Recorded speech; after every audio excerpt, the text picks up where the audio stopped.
कांग्रेस की fact finding team ने एक बहुत बड़ा खुलासा किया है और चुनाव आयोग पर सवालों की बौछार कर दी है।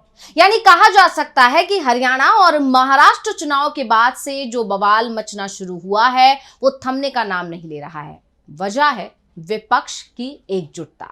विपक्ष ने ठान लिया है कि अब ये धांधली और नहीं होने देंगे। नतीजा ये हो रहा है कि चुनाव आयोग बैकफुट पर आ गया है। पिछले दिनों आपको याद होगा चुनाव आयोग ने एपिक नंबर 1 होने की बात स्वीकार की थी और अब कांग्रेस ने नया खुलासा करके सरकार और चुनाव आयोग की मुसीबतें बढ़ा दी हैं। तो कैसे वोटिंग लिस्ट में धांधली का मामला बन रहा चुनाव आयोग की मुसीबत, कैसे विपक्ष की एकजुटता के आगे पस्त पड़ रहा है आयोग, इसी पर हम अपनी स्पेशल रिपोर्ट में करेंगे चर्चा। नमस्कार, मैं हूं अंशिता। तो मामला यह है कि कांग्रेस ने चुनाव आयोग पर मतदाता सूची में गड़बड़ी का आरोप लगाया है और ये आरोप सिर्फ कांग्रेस की तरफ से नहीं लग रहा है, बल्कि आपको याद होगा आम आदमी पार्टी ने भी यही आरोप लगाया था और लगातार इस आरोप के साथ ही सबूत भी चुनाव आयोग के सामने पेश किए गए हैं, लेकिन चुनाव आयोग सुनने को राजी नहीं है। लेकिन एक बात साफ हो गई है कि अब विपक्ष इस मुद्दे पर शांत नहीं बैठ रहा है। लगातार वो वोटिंग लिस्ट में गड़बड़ी के आरोप लगा रहा है और इसकी शुरुआत मल्लिकार्जुन खड़गे ने की थी कर्नाटक में एक कार्यक्रम के दौरान। जो अपने पार्टी के नेताओं को संबोधित करने पहुंचे थे तब उन्होंने सबसे पहले इस मुद्दे पर जोर देकर कहा था कि चुनाव आयोग जो वोटिंग लिस्ट जारी करता है उसमें से 10,000 नाम काट कर 20,000 नए नाम जोड़ देता है। यही वजह है कि बीजेपी हर राज्य में जीत जाती है, लोकसभा चुनाव भी जीत गई। लेकिन असलियत यह है कि अगर चुनाव आयोग का सहारा ना हो तो बीजेपी अपने बलबूते उपचुनाव तक नहीं जीत सकती। और उसके बाद से जो सिलसिला शुरू हुआ वोटिंग लिस्ट में धांधली के आरोपों का, वो लगातार जारी है और अब एक बार फिर कांग्रेस ने इस मुद्दे को जोरों से उठा दिया है। पार्टी का कहना है कि इलेक्शन कमीशन इसमें शामिल है, यानी वोटिंग लिस्ट में जो धांधली हो रही है वो बिना इलेक्शन कमीशन की मदद के या बिना उसकी सहमति के या बिना उसकी निगरानी के नहीं हो रही है। ये सब इलेक्शन कमीशन के सहारे से ही संभव हो रहा है। कांग्रेस कानूनी और राजनीतिक तरीकों से इसका हल ढूंढ रही है। पार्टी के नेताओं ने एक ही पहचान संख्या वाले कई मतदाताओं पर चुनाव आयोग की चुप्पी पर सवाल उठाए हैं। उनका यह भी कहना है कि ये लोकतंत्र के लिए खतरा है। कांग्रेस ने चेतावनी दी कि वो इस मुद्दे को ऐसे ही नहीं छोड़ेगी। कांग्रेस में एक्सपर्ट के एक समूह ईगल ने इस संबंध में बयान जारी किया है। तो पहले सुन लेते हैं क्या कहना है कांग्रेस का। खेद की बात यह है कि इलेक्शन कमीशन ऑफ इंडिया, जिसने अपने इस बात में माना तो है कि गड़बड़ियां हुई हैं, लेकिन ये नहीं माना कि उनसे कोई गलती हुई है। अगर विश्व भर में सब देशों में संविधान है, कुछ एक जगहों पर डिक्टेटरशिप जरूर है, लेकिन इस प्रकार की संविधान की अवहेलना कहीं नहीं हुई। एक बार मुझे याद है माननीय उच्चतम न्यायालय ने कहा था कि सीबीआई केज्ड पैरेट है, पिंजरे में बंद एक तोता है। मैं जानना चाहता हूं क्या इलेक्शन कमीशन ऑफ इंडिया पिंजरे में बंद एक मैना है? तो ईगल ग्रुप ने चुनाव आयोग पर मतदाता सूची में हेराफेरी में शामिल होने का आरोप लगाया। हालांकि ये कोई पहला मौका नहीं है, इस तरह के आरोप लगे ही रहे हैं, लेकिन ईगल की तरफ से अब तमाम परतों को खोलकर रख दिया गया है कि कैसे धांधली की जा रही है। इस पर फोकस किया है ईगल टीम ने। उन्होंने कहा कि एक ही वोटर आईडी नंबर कई वोटर्स इस्तेमाल कर रहे हैं, चाहे वो एक राज्य के, एक ही क्षेत्र के हों या अलग अलग राज्यों के।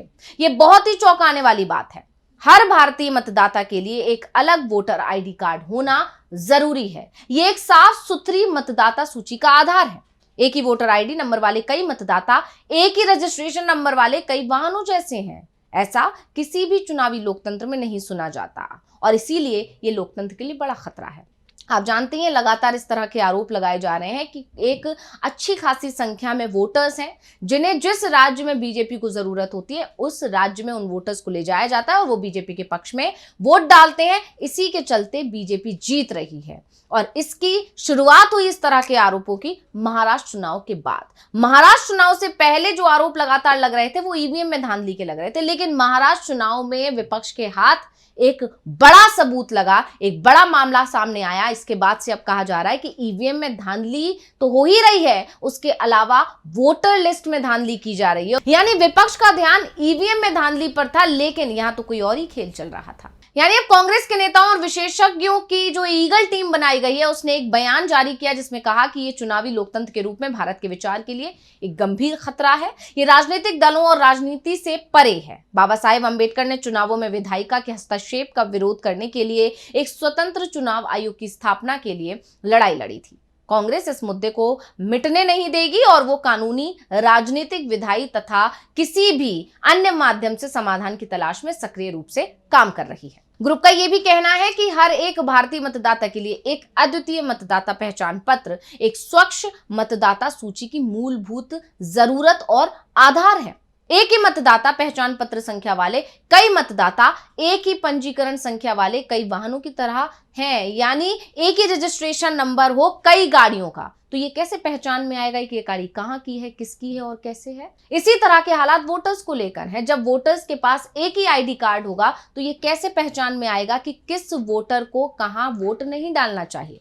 तो किसी भी चुनावी लोकतंत्र में ऐसा सुनने में नहीं आता है, ऐसा अब कांग्रेस का कहना है। इससे पहले आपको याद होगा जब हरियाणा चुनाव के नतीजे आए उसके बाद से ही कांग्रेस और तमाम विपक्षी दलों का जो फोकस था वो महाराष्ट्र पर शिफ्ट हो गया था। आपको याद होगा महाराष्ट्र चुनाव के दौरान संजय राउत का बाकायदा बयान आया था। शिवसेना उद्धव गुट के नेता हैं, उन्होंने कहा था कि जो भी बीजेपी ने हरियाणा में किया वो महाराष्ट्र में नहीं हो पाएगा, लेकिन क्योंकि पूरे विपक्ष का ध्यान तो ईवीएम में धांधली पर था, असल खेल तो कुछ और ही चल रहा था। और इसका खुलासा कांग्रेस और शिवसेना उद्धव गुट के नेताओं ने और एनसीपी शरद पवार गुट के नेताओं ने मिलकर किया। आपको याद होगा बाकायदा एक प्रेस कॉन्फ्रेंस की गई थी जिसमें सुप्रिया सुले, राहुल गांधी और संजय राउत थे। और उस प्रेस कॉन्फ्रेंस में, जो कि दिल्ली चुनाव के नतीजे आने से ठीक एक दिन पहले की गई थी, उसमें संजय राउत ने एक बड़ा खुलासा किया था और उसी खुलासे के बाद चुनाव आयोग को आगे आकर जवाब देना पड़ा। यानी जब संजय राउत ने इस मुद्दे को उठाया तो टीएमसी की प्रमुख ममता बनर्जी ने भी उस मुद्दे को जोरों से उठाया। यानी वोटिंग लिस्ट में धांधली का जो मामला है अब हर राज्य में उठाया जा रहा है और उसी का नतीजा ये रहा था कि चुनाव आयोग को आगे आकर जवाब देना पड़ा था। चुनाव आयोग को ये मानना पड़ा था कि कुछ गलती हुई है, लेकिन इसे सुधारा जाएगा। अब इसे सुधारा जाएगा या नहीं सुधारा जाएगा, इस पर भी संशय बना हुआ है। तो कांग्रेस ने महाराष्ट्र में विधानसभा चुनाव के लिए मतदाता सूचियों में भारी अनियमितताओं और असामान्य स्थितियों की ओर इशारा किया था। समूह ने कहा था कि यह तार्किक और सांख्यिकीय दोनों तरह से बेतुका है कि निर्वाचन आयोग ने लोकसभा और विधानसभा चुनावों के बीच 5 महीने में 40 लाख ज्यादा नए मतदाता रजिस्टर्ड किए, जबकि 2019 और 2024 के बीच पूरे 5 साल की अवधि में, यानी पूरे 5 साल के समय में मात्र 32 लाख इतने मतदाता पंजीकृत नहीं किए गए। लोकसभा में विपक्ष के नेता राहुल गांधी ने सदन में भी यह मुद्दा उठाया था। कांग्रेस नेताओं ने बयान में कहा कि निर्वाचन आयोग की चुप्पी ने मतदाता सूची में हेराफेरी में उसकी मिली भगत को और पुख्ता किया।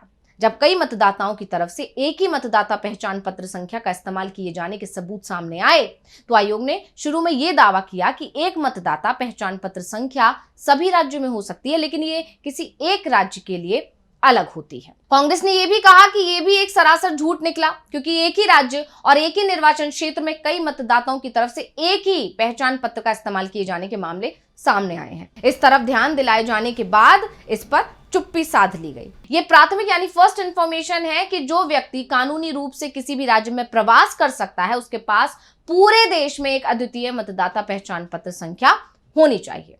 तो ये फैक्ट फाइंडिंग कमेटी बनाई गई थी कांग्रेस की तरफ से, और जब उसने बारीकी से अध्ययन किया कि आखिर वजह क्या है कि सर्वे रिपोर्ट्स कुछ और कहते हैं और चुनावी नतीजे कुछ और आ जाते हैं और सभी को हैरान कर देते हैं। खुद बीजेपी के नेताओं को इतनी अच्छी जीत की उम्मीद नहीं होती है जितनी अच्छी जीत मिल जाती है, खासकर हरियाणा चुनाव में जहां तमाम सर्वे रिपोर्ट्स कह रहे थे कि कांग्रेस की इस बार लहर है, लेकिन जीती वहां बीजेपी। और इसके बाद जब महाराष्ट्र के नतीजे आए उसने तो सभी को चौंका दिया, क्योंकि खुद देवेंद्र फडणवीस ने कहा था कि इस बार हालत टाइट है, जमीन पर उतरकर यह पता चल रहा है। तो यह माना जा रहा था कि इस बार बीजेपी 2 अंकों में सिमट जाएगी, लेकिन जो नतीजे आए उसमें यह साफ हो गया कि बीजेपी बिल्कुल बहुमत के करीब है। उसे 10 से 12 विधायकों की जरूरत है और इसके बाद उसे ना शिवसेना शिंदे गुट की जरूरत है सरकार में रहने के लिए और ना ही अजीत पवार गुट की जरूरत है।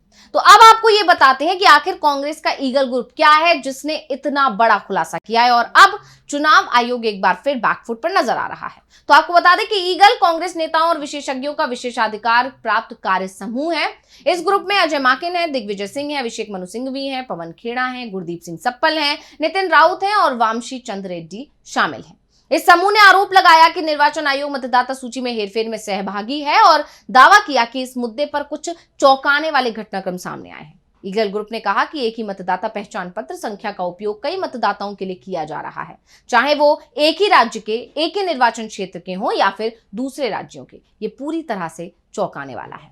तो कांग्रेस पार्टी इस मुद्दे को अब हल्का नहीं पड़ने देगी, ये साफ कर दिया गया है और कानूनी, राजनीतिक, विधायी हर तरीके से समाधान खोजने पर सक्रिय रूप से काम कर रही है। और यह साफ हो गया है कि कांग्रेस इस लड़ाई में अब अकेली नहीं है, दूसरे जो तमाम विपक्षी दल हैं वो भी उसके साथ खड़े हुए हैं। और जिस चीज को चुनाव आयोग भी भांप रहा है, क्योंकि अब ये मामला सुप्रीम कोर्ट भी पहुंच चुका है और सुप्रीम कोर्ट की जो तल्खी देखने को मिल रही है उससे भी चुनाव आयोग और केंद्र सरकार के खेमे में खलबली मची हुई है। तो अब देखना होगा कि ईगल ग्रुप की तरफ से जो ये बड़ा खुलासा किया गया है, जो ये बड़े दावे पेश किए गए हैं, इस पर चुनाव आयोग की तरफ से क्या प्रतिक्रिया आती है। तो रिपोर्ट आपको कैसी लगी हमें कमेंट करके अपनी राय जरूर दीजिएगा। इसी के साथ मुझे दीजिए इजाजत। देखते रहिए डीवी लाइव। नमस्कार।